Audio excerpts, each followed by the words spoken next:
Hi everyone, and welcome back to the Tom Morgan Drum Studio.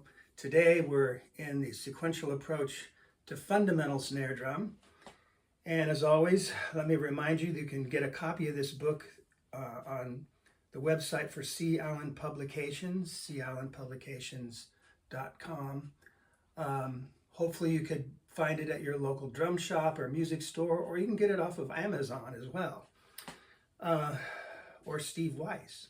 So it's available all over the place. But you need a copy of the book to be able to make sense out of this, because I'm going through the book page by page. And today we've reached page 55, and we're going to do 55 and 56 today. We're still in compound meter, so the quarter note, or the dotted quarter note, is going to be the pulse.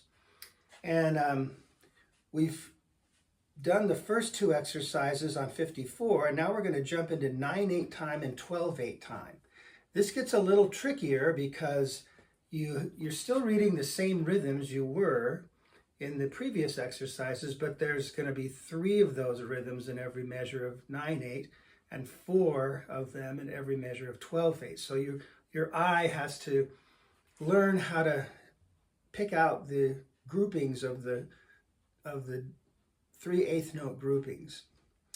And so every one of these little rhythms are going to be worth 3 counts, like 3 eighth notes, but of course there's going to be 16th notes, and there's going to be rests thrown in, which makes it even more tricky, because you have to learn to see, even when there are rests substituting for notes, you still have to see it as the original rhythm that you've learned already. So we're still working with the same 6 rhythms that are found on page, I think, 54 or 53, but now we've got rests involved. So here we are on exercise 3. I'm going to use a metronome, and the metronome is clicking the dotted quarter, and notice how slow it is. I've got it clear down on 50, so we're thinking 1, 2, 3, 1, 2, 3, 1, 2, 3, 1, 2, 3, 1, 2, 3, 1, 2, 3, or 1, 2, 3, 4, 5, 6, 7, 8, 9, 1. But again, as I've said in other videos, I recommend just counting it in 3, because it gets more cumbersome when you start adding a bunch of, numbers as you go up to 9 or up to 12. So this is this tempo may be too fast for you. If you're starting out doing this for the first time, you might want to slow it down even more than this, but I'll do it this speed just so hopefully it wouldn't take you too long to get to the place where you can start to play it along with me on the video. Okay, so here's exercise 3, 9/8 time. All right, here we go. 1, 2, 3.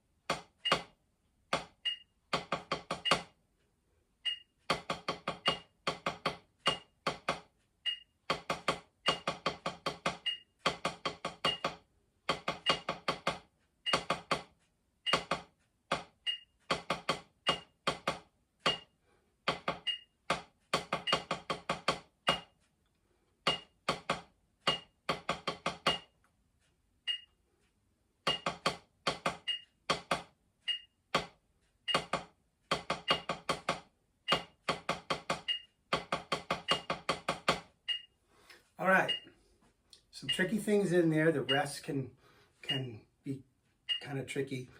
Really recommend you practice it with a metronome like that, because you're really having to be honest about the time, and make sure when there's a rest on a downbeat, you'll hear that click right where you're supposed to hear it. If you end up hearing the click coming before you expect it, or after you think it should have already clicked, you're not really with it, you're getting ahead or behind. So you can learn how to adjust. You don't have to just stop and start over, you can hold back a little bit or speed up a little bit and catch back up with it. And that's better, you know, eventually you want to be able to sense that sooner and sooner so that you make minute adjustments as you play, and the listener doesn't really get a sense that there's any variation. They can just hear it as you being right with the click. Okay, jump down to number 4. Now we have 4 groups of 3 in 12/8 time. So we'll try it at this same tempo. 1, 2, 3, 4.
All right, so those are the 2 exercises.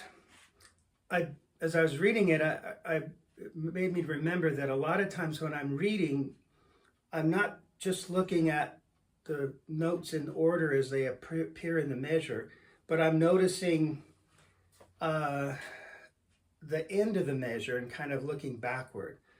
A good example of that might be the last measure of the second line. When I look at the second half of that measure, you know, if you're thinking, well, where are those 2/8 rests falling? You know, I can look and see that it ends 1, da, da, da, 1, 2, and 3. So when I see that, then that helps me see, you know, where the first 8th rest falls. And so I just kind of, I'm trying to look at groups of notes. I'm not looking at individual notes. If you try to do that, forget it. It'd be like looking at every individual letter when you read a book. You see groups of letters that make words. And so you're trying to do the same thing here. You're seeing rhythmic words as you play. Okay, so we're still working on our buzz rolls. So now we have some, on the next page, compound time buzz exercises. And we can use our metronome again just to help us with keeping an even tempo. I'm not going to repeat each line. I'm going to just play each line once because they're all 4 measures long. But basically what we've done here is just use those same rhythms that we've been talking about, but added buzzes to different parts of those rhythms. Sometimes I've used the Z notation, sometimes I use the shorthand tie notation. So here we go. And we're in 6/8. Ready? Go.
All right. So there's some exercises to work on. Now, don't be discouraged when you're practicing this, because this is tricky. You know, this is more difficult reading than maybe what we've done before. Some of you may have no trouble with it, and if you don't, you know, thank the Lord and you know, be happy. But you know, if you do have to struggle, which many do, just take it slow, work on small sections of it at once, always relate it back to the page that has all those 6 rhythms, and know that we're still just dealing with those 6 rhythms. All right, so please like this video if you liked it, and subscribe if you haven't, and we will see you on the next video. Bye-bye.